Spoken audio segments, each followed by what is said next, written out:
So we made Viking's blood and we made a hydromel.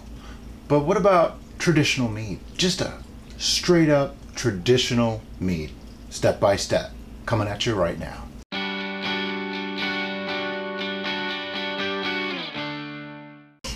We've made a lot of different videos on how to do things, and we get your feedback all the time.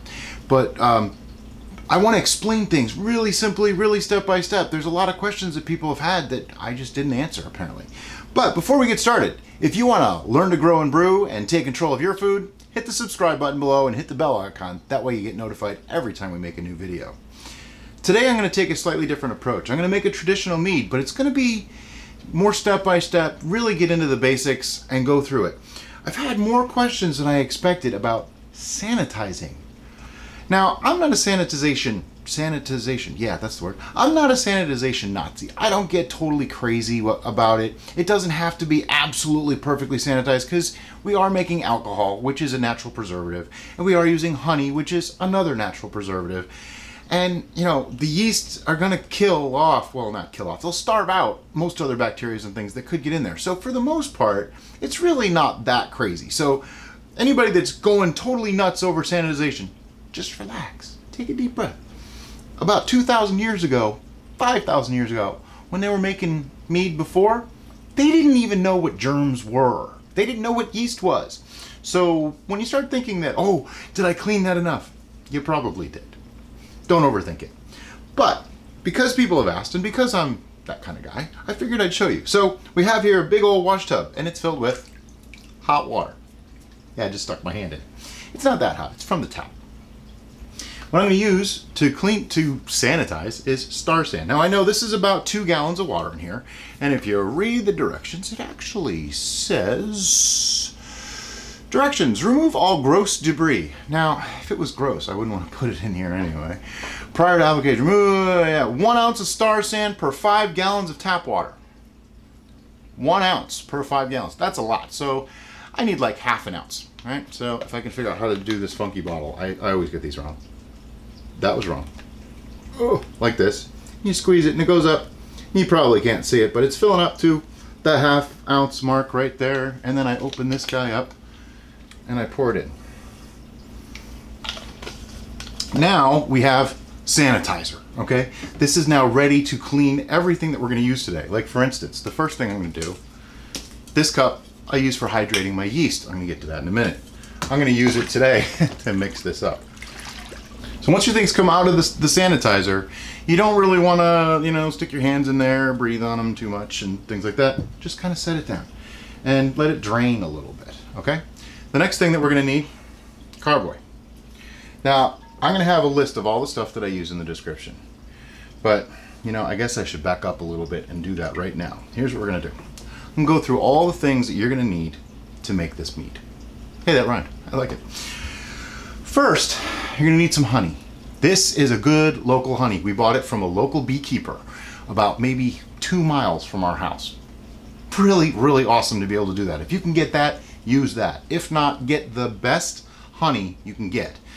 This doesn't have a lot of ingredients, so each ingredient needs to be that much better. And the better the honey, the better the mead. If you just use like the cheapest stuff you can find at the grocery store, it's mead, but it might not be real good. The idea behind making it yourself is you want to understand where it came from, and you want to be able to do it better than the commercial stuff, right? I mean, you know, we can do better. They make thousands of the gallons of this stuff. You're gonna make 1. Make it good. So you'll need Star San. You will need some water. This is our tap water. Now, you've heard me say it before, St. Pete, Florida water sucks. Yep, it does. I say it all the time. Ours is filtered. We actually have a whole house filter, removes the chlorine and the sediment from it, so this is perfectly fine to use for brewing. They say don't use RO water, reverse osmosis water, because all the minerals have been removed, so it just kind of isn't the best for brewing. But if your tap water tastes good, use that. Spring water, purified water, whatever you want to use. I probably wouldn't use distilled water. That's probably closer to RO water, but if that's what you have, and that's all you have, go for it, okay? You're not gonna hurt yourself. You're probably gonna need a funnel of some type. You're gonna need a big old measuring cup. You're gonna need a hydrometer. What you don't need is cats running into the room making a lot of noise like they just did. A hydrometer. We did a video on that. It's right there. But basically, it's how you can measure how your brew is doing and know where it's at and how much alcohol you might end up with and things like that. For this recipe, is it absolutely critical to have a hydrometer? No. But if you don't know where your brew is at, you can't know when it's done. You can't know if it's stopped, if it's stuck. Just do yourself a favor, get a hydrometer. We have links to these below. We have links to this exact one below.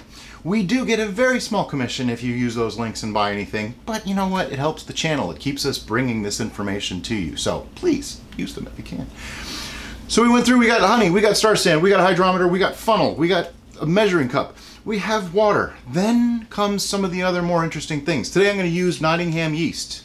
There'll be a link to that too. Nottingham is a 14% tolerance yeast, and that's important for this because what I'm trying to do is build a brew that goes to about a 14% tolerance. Now, I never really get them to go to the full tolerance level, so what I'm thinking is this will cut out just a little bit before that 14%, and we'll have a 13% mead with a little bit of residual sweetness. Okay, makes sense?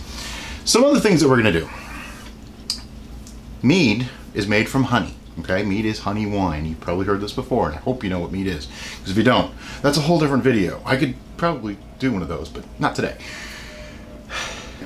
Honey is a very unique product. It's made by insects, okay? It literally is. It's a natural preservative, and in it are lots of things. Yeasts and other microbes and things like that. Right now they're dormant because it's so densely packed and concentrated. But once we dilute that a little bit, those natural yeasts might want to kick up. That's why some people say boil it. I don't really like that idea. I think the Nottingham yeast should take over, and it should be enough for what we're doing here. But some differences in honey of today versus honey of, say, 5,000 years ago. Today, we're cleaner. We do things a little differently. If you look, this is raw honey, and I know this is real raw honey, but I don't see anything floating in it, okay? Back in the day, they scooped it out of trees, and they had honeycomb pieces in there. They had bits of bug bodies and stuff still in there. All that stuff was in there, and all of that stuff actually was nutrient for the yeast. So it's kind of counterproductive in this case. All of our cleaning has actually made our honeys different than 5,000 years ago and not as good for making mead. Now this is something I learned only recently, and you know, I was big on I don't want to use stuff from a packet, I don't want to add chemicals, I want it to be all natural. Well, when I learned that the honey of today is different than the honey of 5,000 years ago, I realized I'm doing a disservice to myself and my brew by not doing something with it to make it back to what it used to be, okay? We kind of have to make allowances. But because I am kind of a natural brewer and I'd much rather use things that I can procure rather than things that come in a little packet from a factory, I'm gonna make what I call a nutrient tannin tea, okay? I'm gonna get into that in a few minutes, but what you need for that is raisins. And now these, when I read the box, it says California sun-dried, which we hope they really are, and the only ingredients are California seedless raisins. It says no preservatives, and it says sun-dried. Sun-dried I don't think is important. I mean, kiln-dried, sun-dried, does it really matter? The big thing is no preservatives. You don't want anything extra in your raisins. You want raisins. Now, you can use sultanas, okay? Some people have criticized me because I used them in another one, and I did that because I didn't want the extra brownish color in my mead. That was the real reason.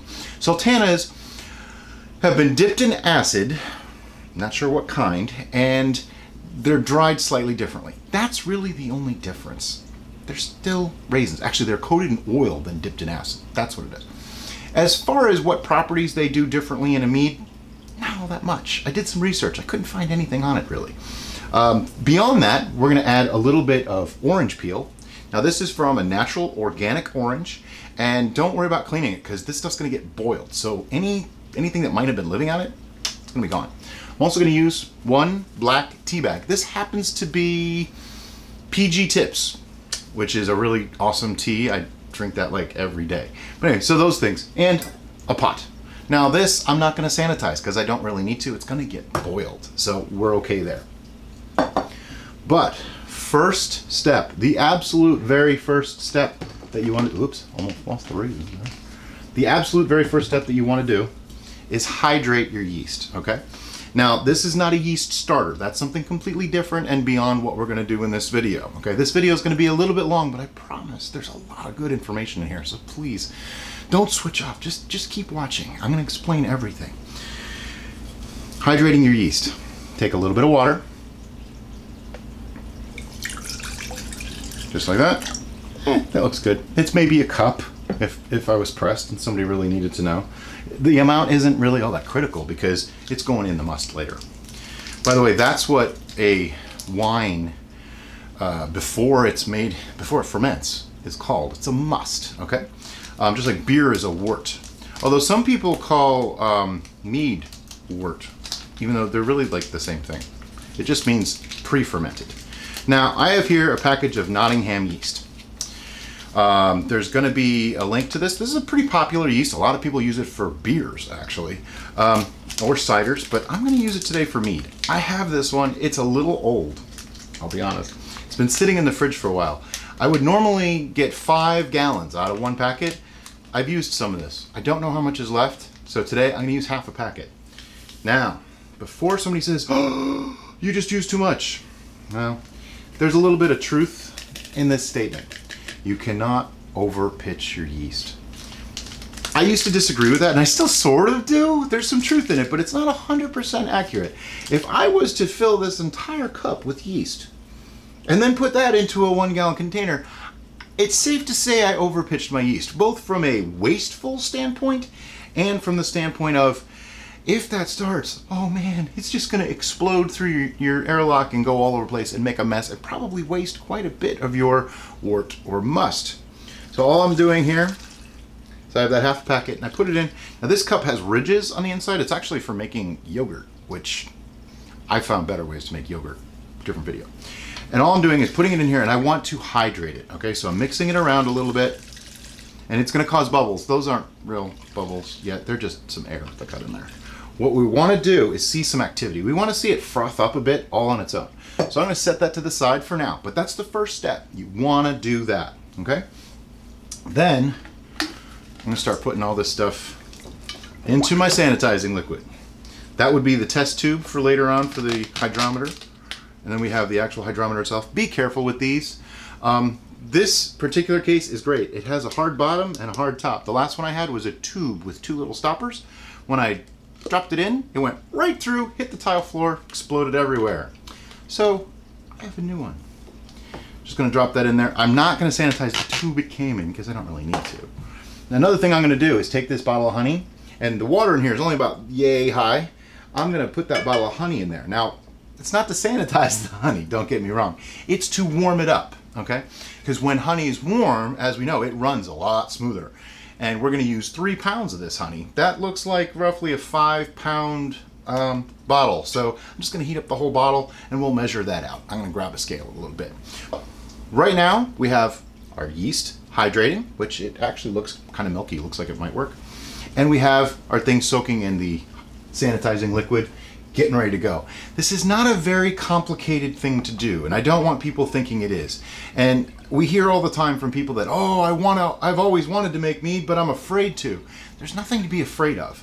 Worst case scenario, it might not taste real good. That's really the worst thing that can happen. You're probably not going to get sick from it. If it tastes that bad, don't drink it. I mean, you know, if you messed up real bad, don't drink it. That's all. That's the worst case scenario. So to me, just try it. I mean, I did. I watched a whole bunch of videos, learned how to do it, read up on it, read a book or 2 or 4 or 5, went to a dozen websites and learned all I needed to do to make a simple mead, and I found out that it was so much simpler than everybody had been making it out to be. People are very paranoid about the cleanliness and sanitization. Just relax and go with it. We're making this as clean as we need to make it. Like I said, our ancestors really didn't know anything about it, and it didn't matter. Now, I'm using today this cutting board made by a friend of mine. He has an Etsy shop, but as I heard just before I started making this video, he's working on it. So once he's done with that Etsy shop, I'm gonna have a link to it in the description. For now, let's just know that this is made by my friend Ben. It's awesome. Anyway, so what we're gonna do first, we have to chop up the orange, we have to chop up these raisins, okay? So, how many raisins? That many. How's that sound? I don't know, maybe it's a couple ounces of raisins, 20, 25 raisins or so. And now I had used raisins in the past and I didn't cut them up. And I realized the folly of that. Yeah, see, didn't think I'd use words like that, did you? Nothing can get inside it to really get those nutrients out of it. Now, I say nutrient. This is not going to be the same as using a chemical nutrient made in a factory, okay? It's just not. I believe in some ways it's superior, in other ways it's not going to be quite as good. Those are made to be everything that your yeast needs, things like that. This is made to be natural, okay? You can use leaves and sticks and twigs and bark and all sorts of things. Really, what you need is nitrogen and then diammonium phosphate, or DAP, which is actually a naturally occurring thing, and then trace minerals and trace vitamins. Well, to me, some raisins add a lot of nutrient that it really needs, and now I've opened them up, it gives a lot more. The tea actually gives some, but it also gives that mouthfeel, that tannic mouthfeel. That's what we're after with the tea. I'm going to put these in here along with the tea bag. They're really sticky. And if you've ever watched any of our videos before, I don't like having my hands get sticky. It's just a weird phobia. I don't know what it is. So I'm gonna clean my hands in the water. See, there's another reason to keep the water here. You just keep cleaning your hands. Next is the orange. Now, I don't need the whole orange. All I really need is the peel of half an orange. So what I'm gonna do is just cut this into quarters. Hopefully you can see. I'm just going to cut that right out and drop it in. Now, you can leave it whole, you can chop it up, whatever you want to do. It's not that critical. So, what we have some raisins, orange peel, and a tea bag in there. What am I going to put in? A little bit of water. Now, the idea behind this is I'm making a tea, okay? I'm gonna put this on the stove, I'm gonna heat it up, and I'm gonna boil it for about 10 to 15 minutes. The exact time isn't super critical, but let's head over to the stove and I'll show you that. Okay, so here we are. We're on the stove, and as you can see, this is super simple. I just wanted to show you guys. So it's the tea bag, it's the cut up raisins, it's the orange peel, in a little pot. Put it on high heat. What I'm gonna do is let that come to a boil, which I'm not going to bore you by making you watch it come to a boil. Let it come to a boil, then let it steep for 10 minutes or so. That should probably be enough. Let's even say 15 minutes, just because. It should turn into a nice dark tea with, hints of orange and raisin to it. I mean, it probably would taste pretty decent. It's going to be very strong though, because that black tea bag is really going to steep a lot in that 10 minutes. 15 minutes, not 10 minutes, 15 minutes. So let's check back on this in a little bit. And here we are at a boil. So what I'm gonna do, let's just shut the heat on that and move up to the timer here. Set that for 15 minutes. And we'll see you in 15 minutes.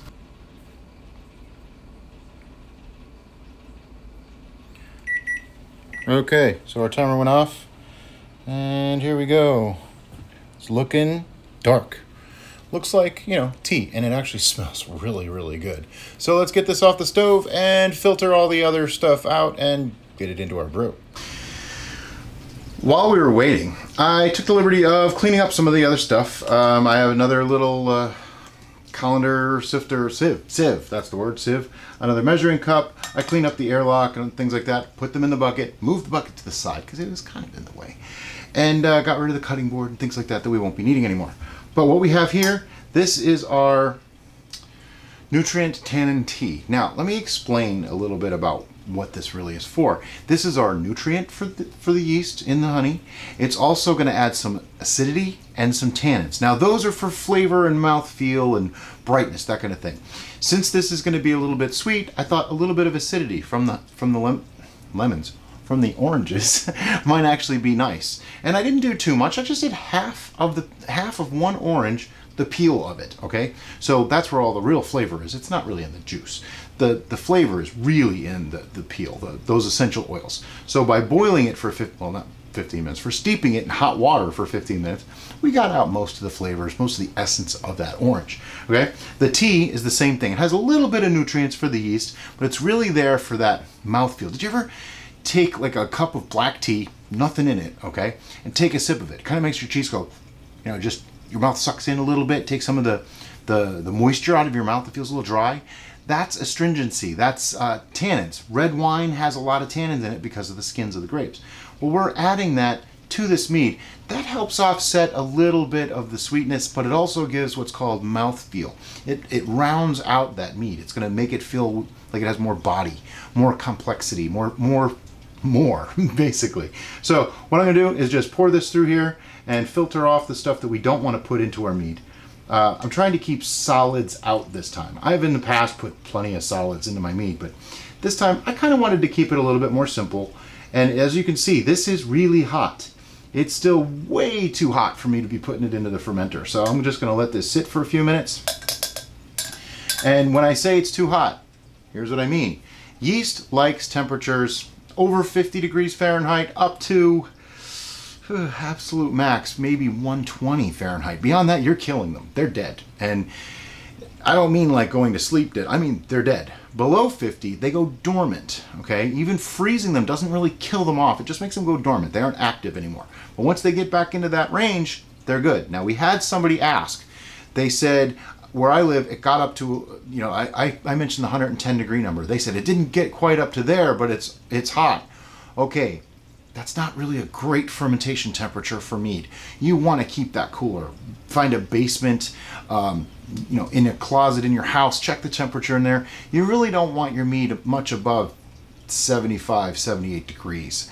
Some people might say differently. Certain meads work that way. Certain yeast can work okay that way, but I've always found 65 to 75 degrees, that's like the sweet spot. And if you think about it, this is a more of a Northman type of thing, right? Where it's a little cooler. They don't really get those 100+ degree days. Well, okay, somebody's gonna tell me they do, and I'm sure they do. But it's not normal. They're known for their colder weather, cooler weather. So somewhere 65 to 75, the yeast seem to like that in the honey, so I like to keep it that way.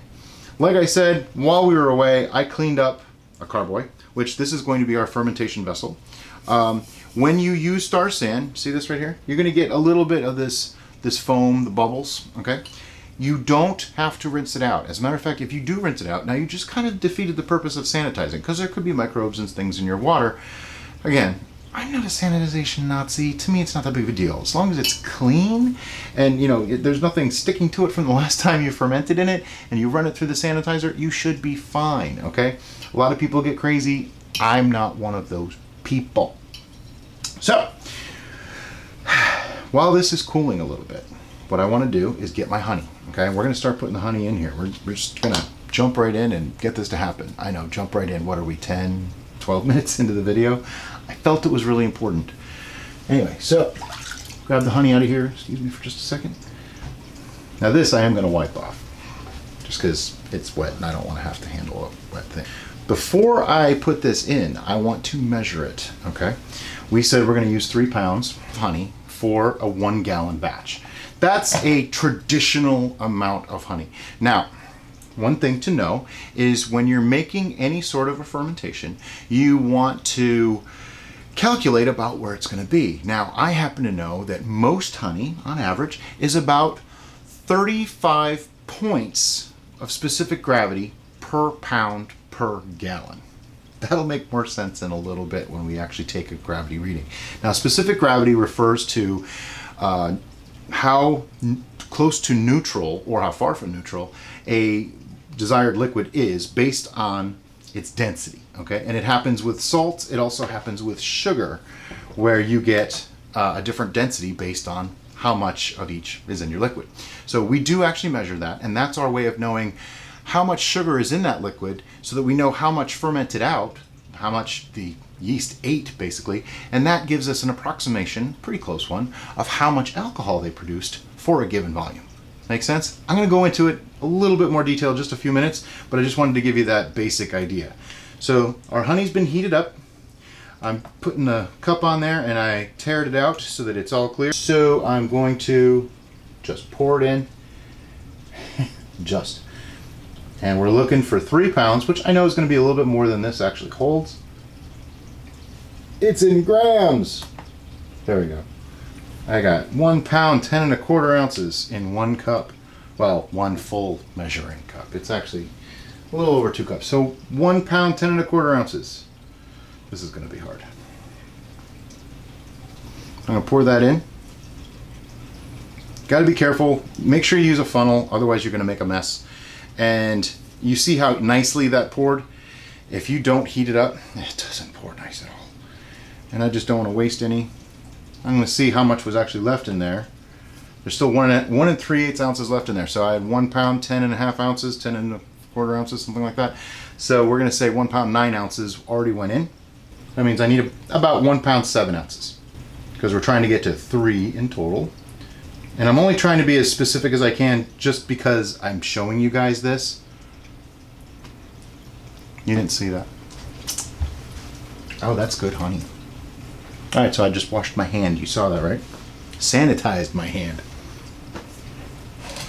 I'm gonna pour in the rest of the honey.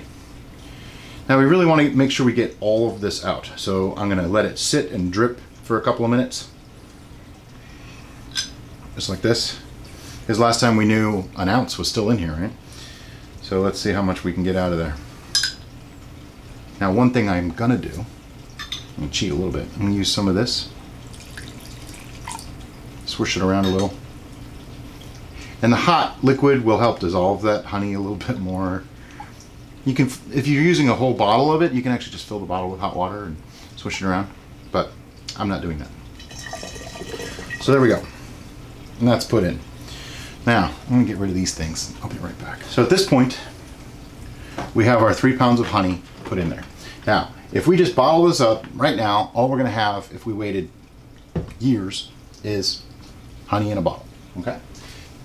There are yeasts in here, there are plenty of things in here. I did dilute it just ever so slightly with maybe 1 ounce of water. That's not enough to really do much of anything.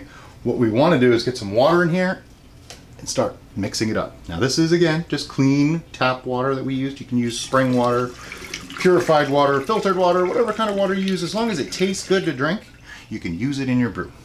Just remember, the better it tastes, the better your brew. It's one of the main ingredients in a mead, after all, so you want it to be as good as possible. Now what I'm gonna do, take that out of there.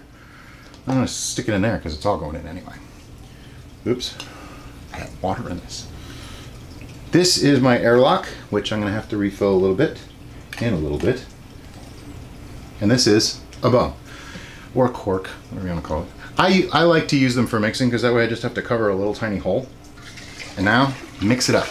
Now the mixing does a couple of things, okay? First, it gets all that honey and water mixed together, but also it adds oxygen. Oxygen is really, really important in the first 48 to 72 hours of a brew, a new brew, because the yeast needs that oxygen in order to start to multiply, and they build up a colony, okay? Once that colony's built up, then they get to work chowing down on your sugar, okay? So after 72 hours, you don't want to add any more. Once there's alcohol in the mix is really what it comes down to, because then you get some nasty stuff in there, like acetobacters. Acetobacters like to eat alcohol. They also need oxygen in order to do that. So if you have oxygen going in and you have alcohol, you have a really good chance of making vinegar. That's exactly how vinegar is made. So I just want to get some oxygen into this, and I'm literally beating the oxygen into the mix. Okay, I take my thumb off the cap every once in a while because it spits at you, and that gets more air in there. Not a lot, but a little bit. There are many people who will say that you need to oxygenate every day and add extra, and I've never really done that. Supposedly that helps it to work a little faster, a little more smoothly, a little more cleanly, and makes your brew better, faster. Okay, maybe it does. Someday I'm going to do a little test on these things, just so I know myself, how much better does it really make it? Because I like to make it, put it in a dark place, come back in 4 to 6 weeks, and see how it did, rather than have to babysit it every day and touch it all the time and all that kind of thing. This is looking pretty good. It's mixed up pretty well. So at this point, what I want to do is add in my tannic tea, okay? Now I didn't put it in sooner because It's really warm. It's really hot, actually. It was still like 130 something degrees. I'm going to test that right now. It's probably 112 degrees. Okay, at this point, it won't kill our yeast, all right? It's close, but it won't kill it. So if I put it in here right now, it's going to mix with the rest of the things in there, and it's going to be just fine. So let's pour that in. Now, another word about the tannic tea. It's not 100% absolutely necessary. I have made meads without it. And I've made meads on purpose without it to make them super easy and simple for everybody to make. And that way you didn't have to go and buy all this stuff. And you didn't have to, have the extra chemicals and worry about that. So that's why this time around I said, let's make something a little bit more natural for a nutrient and a tannin and an acid. And I made stuff that you can get this anywhere. The tea bag, the orange, and the raisins. I mean, really, if you can get honey, you can get those, right? So it shouldn't be that hard to get. Beyond that, I'm gonna put the bung back in a little bit. I'm gonna shake it up some more. Again, we're trying to get oxygen into this mix and really stir that good, okay? There we go. Put that there, and now I'm gonna add some water in, okay? And this is, again, the same water. And what I'm trying to do is leave a little bit of headroom here. There's always this constant battle between making more product and having enough headroom so it doesn't make a mess. Right now I got a lot of foam going on in here, and that is good and bad. It's good because it means I got some good oxygen in there. It's bad because it's going to make it really hard for me to take a hydrometer reading, which I'm going to do in just a few minutes. I'm getting dangerously close to the full point, and I still have to add our yeast. Okay, that's a super critical aspect of this. Somebody's going to ask if I can do this as a wild ferment. Yes, you absolutely can. Would I do it? How do I do it differently? Well, I'd probably put it in a wider jar, although that's not necessary. The yeast is actually already in here for a wild ferment, so by diluting it with the water, we should activate that yeast, and it'll just take a little bit longer. Okay, wild ferments tend to start in a few days, rather than this. It's 1:30 in the afternoon where I am. This should be bubbling by the time I go to bed. I mean, 9, 10 o'clock tonight, this should be going already. And yeah, I go to bed early. I get up early too. Okay, this is looking really, really good. The color of it is kind of interesting. It's a little bit darker than most of my meats have been, and that's probably because of the tea that I added and the extra bit of tannin or raisins and things like that. Gonna make it kind of interesting. I'm just gonna clean this off. Got a little honey covered from the honey. And what we're gonna do, this is kind of a weird thing. Some people say take a reading before you put the honey in. Some people say after. I don't see how the yeast makes a difference at all at this point, okay? What I do is, because this little bit of water and this amount of water will actually give me a slightly different reading on the hydrometer. So I put it in. By the way, this Nottingham yeast, I wasn't sure if it was going to be all that active. It seems okay. It seems like we're going to be just fine. If you put yeast in and it doesn't do anything, like if you don't see a little bit of froth in there, give it a little bit more time. Sometimes in half an hour to an hour, you'll see just a little bit of froth. You're just hydrating it. You're not really activating it so much. If you do put it into a ferment and after 3-4 days you see nothing, don't be afraid. Add some more. It's okay. Mix it through, and that usually takes care of that. What I want to do now, though, is get as much out of this cup as I possibly can. So I'm just going to pour it right in there, and it might be a little close to the top. Well, maybe not so much. It's okay. Some people might think it's too much, but I'm not some people. I'm going to mix that through. Again, getting more oxygen into it. I'm also trying to break up some of that foam at the top there that just, I don't like seeing that, because it makes it really hard for the next step. The next step in what we're going to do here is taking what they call a hydrometer reading. Well, what everybody calls a hydrometer reading. And this is a measuring tube. This is a hydrometer. It is a glass tube with a weight at one end and a graduated scale on the other. This is a triple scale. So be careful when you look at your hydrometer, because you're going to see like a 0, 5, 10, 15, 20. That's bricks. You don't want that. And then there's specific gravity. And then there's actually 2 specific gravity scales. I'm not sure why. Anyway, what we're going to do is this floats to the level that your brew has density of sugar. That's the easiest way to explain it. What we're shooting for with this one, as I said earlier, you have a 35 points per pound of honey per gallon, right? What that actually means is, when I look at this, water is 1.000. If in 1 gallon, if I put 1 pound of honey, it should read 1.035. Get what I'm saying? Since we use 3 pounds, that would be 10.5 or 1.105 on the gravity scale. Now, because I have not measured this yet, we're going to find out in a minute how close I am to that. Now, it's actually not even me, okay? Not all honey is going to be exactly 35 points per pound. Some might be a little bit less, some might be a little bit more. Really depends on the bees, where you were, how long the honey's been sitting, all kinds of things. It's about the hydration and density of the honey itself. But what I'm gonna do right now, so I'm gonna make life really hard on myself, and I'm gonna try to pour this into this tube, like this. You wanna fill it most of the way, but not all the way, because it's gonna float. But you want to be able to read it. So somewhere right about there. Now, I did sanitize all this stuff, okay? It's clean. I can use this. I can put this right back in there, and I plan to. Let me just clean my hands off real quick here. So, we have our test tube. We have our hydrometer, which I'm going to dip in the sanitizer again. Just, my hands were all over it. No, I'm not a Nazi about it. I just want to be clean.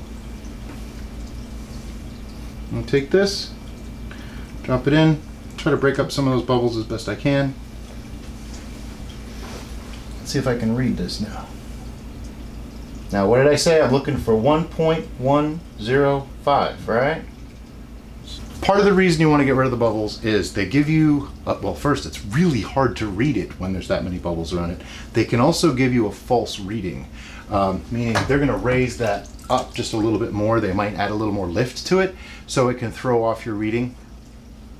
So I just want to be careful with that. I'm just going to add a little bit more liquid here because I know it's floating really low and I want to be able to see it.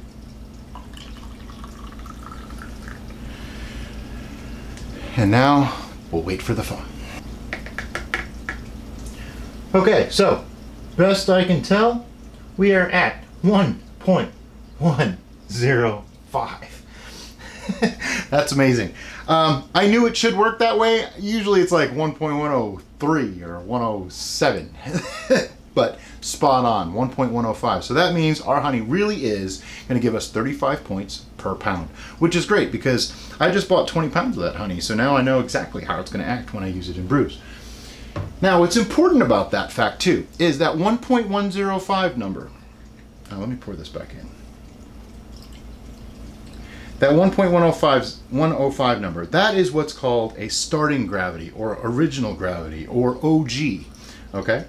And that is the base that we're gonna work off of for everything else. From there, we can calculate how much alcohol potential our brew has. We can calculate, approximately how long it'll take. I mean, it's still a guess at best because we don't really know. And we can know a few other things. To calculate the amount of alcohol that we might get in this brew, we take our original gravity, and then when it's done, we take a final gravity, and you subtract those two. And in this case, because it's 1.105, if our final gravity was, say, 1.000 going dry, that would give us 0.105. 0.105 times 131.25 is... it's going to show up here on the screen because I can't do that one in my head. But it's going to be somewhere around like a 13.5% alcohol, I think. Now, what's important with that is, remember I said that our Nottingham yeast was a 14% alcohol tolerance yeast? Well, guess what? I don't think this is going to go to fully dry. I bet you it stops a little short of that because the alcohol tolerance of yeast is under perfect conditions. Now, some people will say, hey, I've had a 14% yeast that went to 17 and 18%. And you know what? It happens all the time. Usually doesn't happen to me.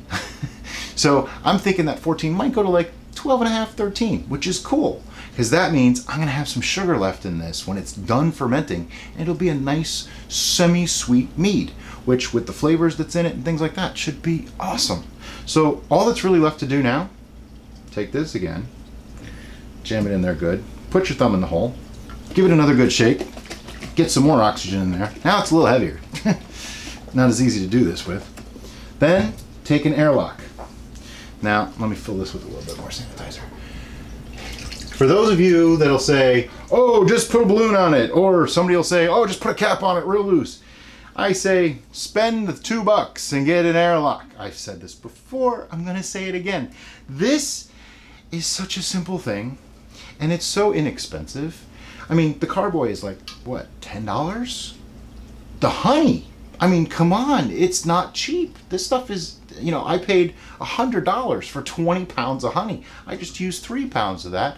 So, you know, that's a significant amount, I'm thinking, right? So why take a chance? Why risk it? Just get an airlock.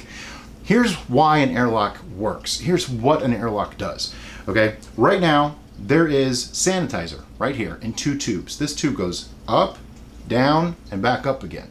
Now, as we know, air is gonna pass right through water, right? So as that gas goes up, it comes in here and it forces its way down through that liquid and it wants to come out the other side. Well, when it does that, it goes out, but nothing can come back in. The pressure on the outside can never be greater than what it is in here. So it could never overcome that and get through.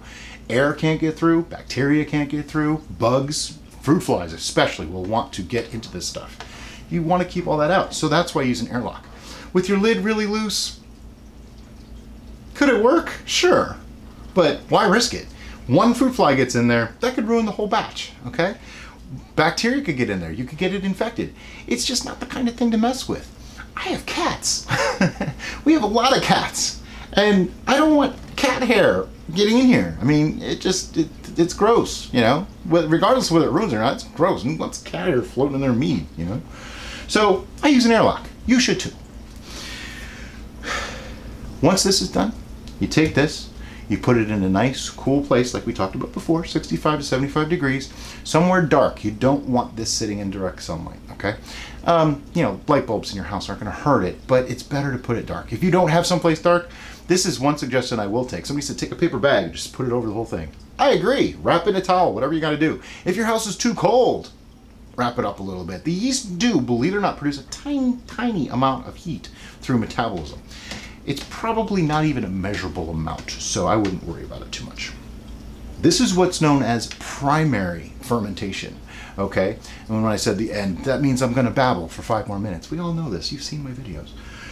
Primary fermentation, that means when you put it into the first vessel that it's going to ferment in with all of the major ingredients. Now, I'm gonna do another video on this one where we rack it. Racking is, once this ferments, all that yeast and particulate matter is going to settle to the bottom and there'll be a layer at the bottom. That's called the lees. Racking is when you take the liquid from the top and put it into another vessel, getting it off those lees. The lees can create some off flavors and weird stuff, and it's just a good idea. It helps the fermentation stay clean, okay? So we rack that, and then in that video I'm going to show you some other stuff too, and that, once it's in that other vessel, is called secondary fermentation. Somebody asked me about that, and I thought that was a really good question, because a lot of us do this a lot and take for granted that everybody knows all these terms and the jargon and things. And I wanted to do these videos to show everybody how to do it, not just the people that already understand. I want somebody that's never made mead before, that's never brewed anything before, heck, maybe not even made coffee before, to know how to do this and be able to do it, because this kind of thing was done in the household. This is not just something for the commercial places to make.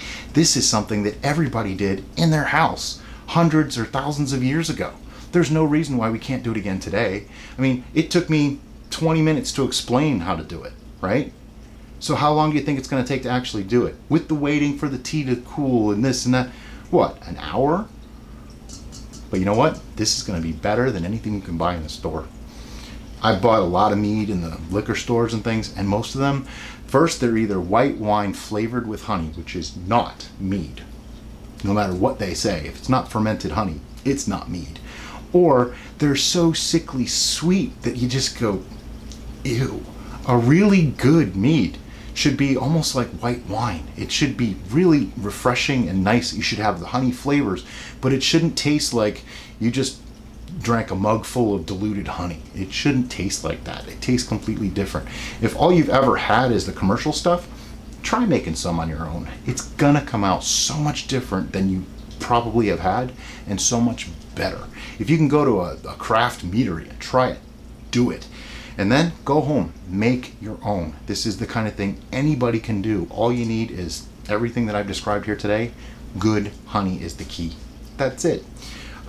As always, if you guys have questions, comments, suggestions, hit me up below. We try every day to answer as many comments as possible. I might miss one or two here or there, but I do try. And if there's something I didn't explain well, ask. Either I can explain it there, or you might just get me to make another video on how to do this. In the meantime, though, thanks a lot for watching, and there's going to be 2 more pretty traditional mead videos coming in the next week, so keep an eye out for them. Yeah, that's all I got. Have a great day and enjoy, folks. Thanks a lot. Bye-bye. Hey everybody, if you want to learn to grow and brew and take control of your food, don't forget to hit the subscribe icon down below and hit the little bell next to it. That way you get notified of everything we do.